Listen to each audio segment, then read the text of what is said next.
Hello everybody, welcome back to Wolfeei. Today we're going to be talking about blockwars 10 new games, okay? The update video came out yesterday, here it is, and I wanted to just at least give a bit of assistance in some areas of at least Trailblazers, mainly the scoring, that I know some people weren't as aware of, I guess, from at least the questions I've been asked.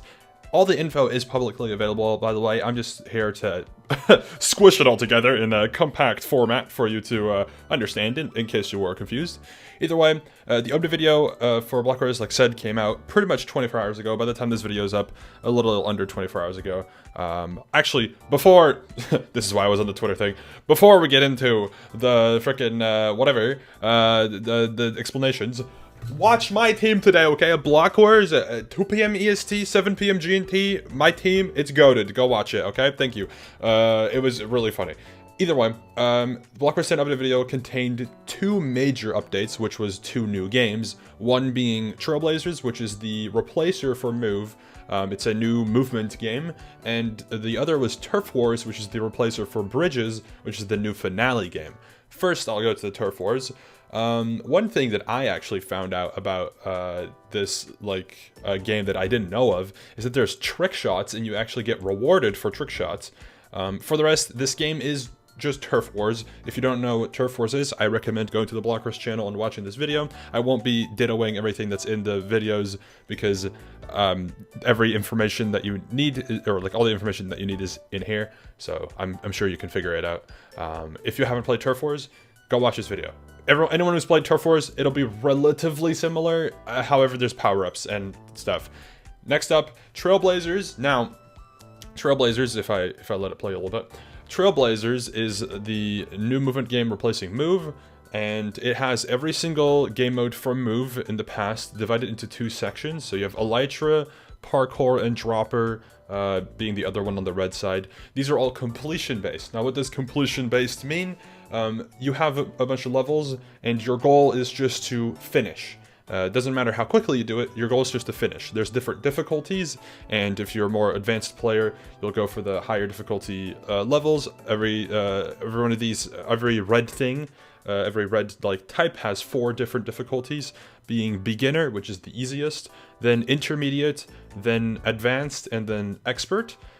Expert is really hard. As far as I remember, and no, I haven't played these or made much of this, you know, so expert, I have no idea how difficult that is, but like some of the beginner stuff is relatively easy, and yes, I did assist slightly in the making of some of the beginner levels because I will not be playing those.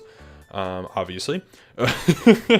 Either way, yeah, so parkour has the most because parkour is the easiest to make levels for, and not just the easiest to make levels for, it's the most familiar concept in terms of movement skill training or testing, so that's why parkour we just gave the most attention to.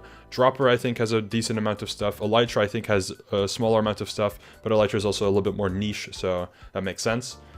So those are the completion ones. You just want to complete them. There's different difficulties, so that's that thing. Then on the blue side, the aqua side, is time trials. This includes ice boating, tridents, and obstacles.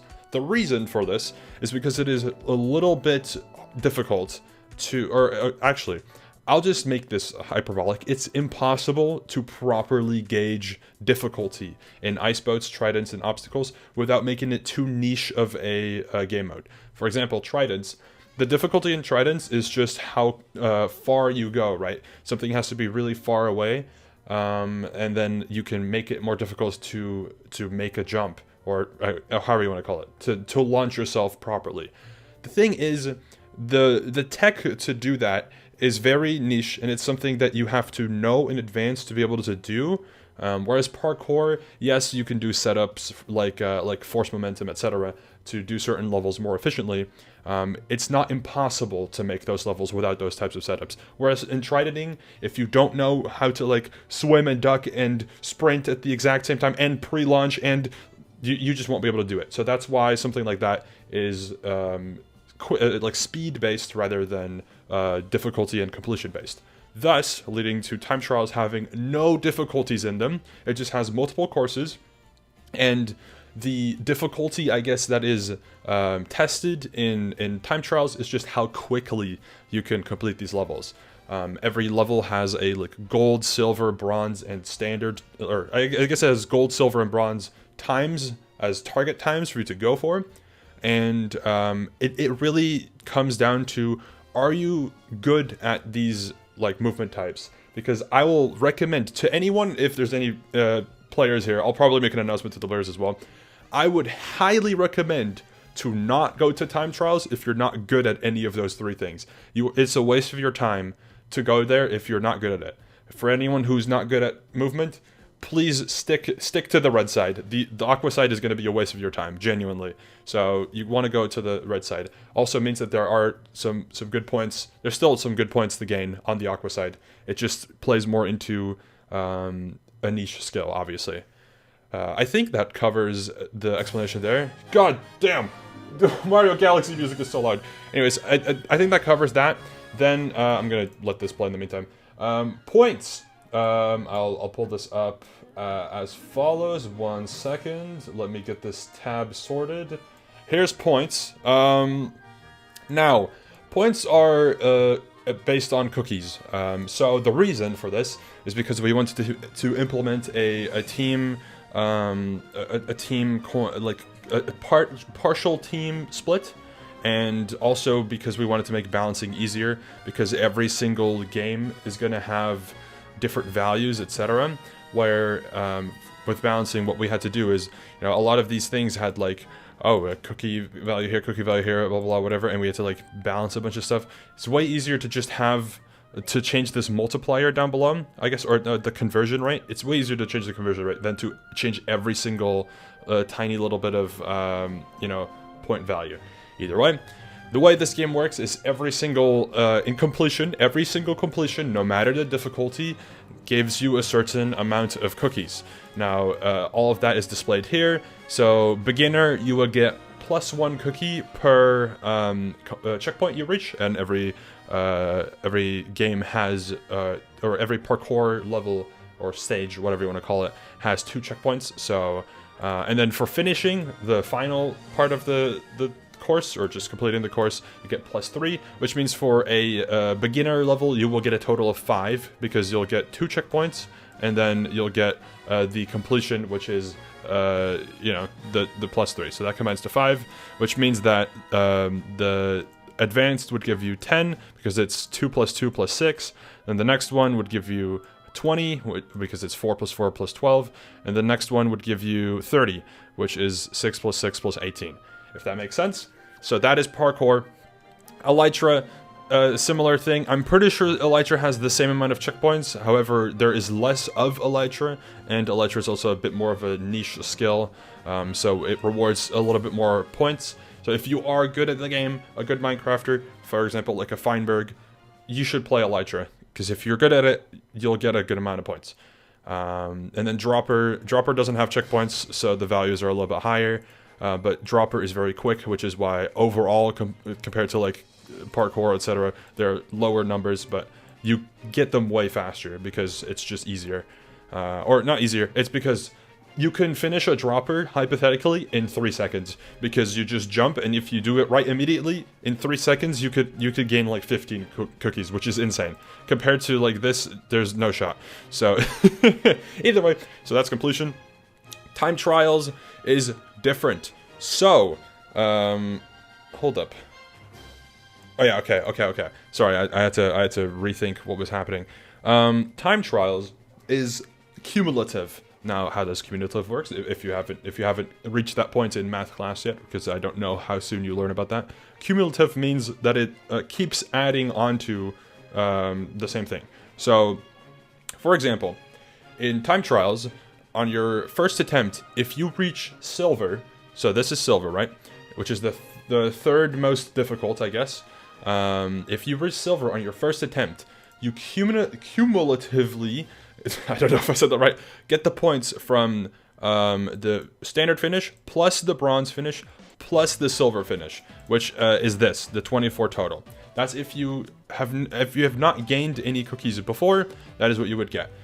how does this work if you've done it before, like in terms of like, you know, if you run it a second time, because yes, time trials you can run a second time. I forgot to mention, completion, you can only gain points from a level once, because otherwise you could hypothetically farm literally anything, and then it would be a massive balancing issue. So obviously you can only do it once.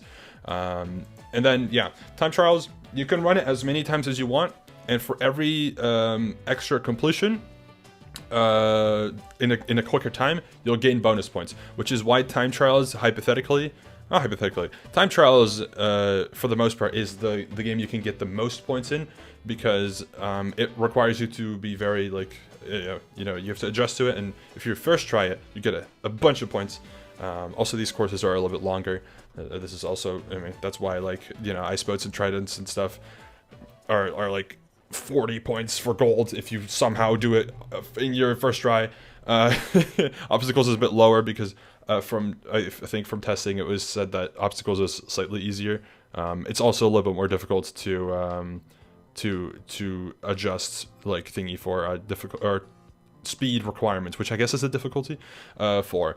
So yeah, like I said, how this works is, you know, if you do it for your first time on silver, you'd get the 24 total. If you do it on your first time, you get bronze, you get 12 total, and then if you do silver, you get the additional plus 12, which then gives you 24 total. You cannot exceed that with more silver time completions. The maximum points you can gain from a time trial course for tridents and ice boats is 40. However, you know, it's up to you to want to run it back and do it quicker or whatnot. Obstacles, the total you can get is 30. Then I hope that is self-explanatory. I know I'm bouncing back and forth between ideas, but I've been looking at this game for so long, so I have so many things popping up in mind. Either way, and then finally, the points is 1.25 times your cookies that you've gained individually. Hypothetically, let's say you gained, let me think of a number that would be easy to do, 300, I think.